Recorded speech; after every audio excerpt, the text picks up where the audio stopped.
Everyone, today we will discuss about Regulating Act of 1773. So let's start the video. The Regulating Act of 1773 was the first step by the British Parliament to control the East India Company. तो जैसे regulating act में बताया गया है कि East India company को control करने के लिए ये फर्स्ट स्टेप था बाय द ब्रिटिश गवर्नमेंट. तो it mark the beginning of the British parliament control over India. It aim to regulate company administration and reduce corruption. ये फर्स्ट स्टेप था East India company को control करने का, क्योंकि British India में बहुत corruption हो गया था और कंपनी वो हैंडल नहीं कर पा रही थी. इस वजह से ईस्ट इंडिया कंपनी जो है ब्रिटिश पार्लियामेंट के पास गई कि हमें आपकी हेल्प चाहिए. उसके बाद ब्रिटिश पार्लियामेंट ने इंटरवेन किया ईस्ट इंडिया कंपनी के मैटर्स में, और वहीं से स्टार्ट हुआ ब्रिटिश गवर्नमेंट का कंट्रोल ईस्ट इंडिया कंपनी पे. यहाँ से आप कह सकते हैं कि ब्रिटिश गवर्नमेंट की एक कंट्रोल करने का स्टार्ट हो गया था कंपनी के ऊपर. Next, the east India company gained political power after the battle of Buxar. Mismanagement and corruption led to financial crisis in the company. British government decided to intervene and regulate its affairs. So ये वही है कि East India company gain political power. Battle of Buxar के बाद east India company को political power मिल गई थी, और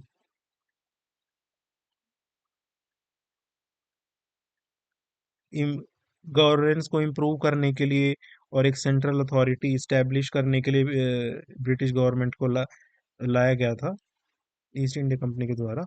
और गवर्नर जनरल ऑफ बंगाल, जो गवर्नर ऑफ बंगाल थे, उन्हें गवर्नर जनरल ऑफ बंगाल बना दिया गया था इस एक्ट में, रेगुलेटिंग एक्ट ऑफ 1773. तो ये बात नोट करने की है. Warren Hasting was the first governor general of Bengal. उनके अंदर 4 लोगों की एग्जीक्यूटिव काउंसिल थी, जो कि गवर्नर जनरल को असिस्ट करेंगे. एग्जीक्यूटिव मतलब कि एग्जीक्यूटिव का मतलब होता है एक तरीके से एडमिनिस्ट्रेटिव वर्क करना. तो वो 4 लोग उनको गवर्नर जनरल को असिस्ट कर देंगे. Governors of Bombay and Madras subordinated to Bengal.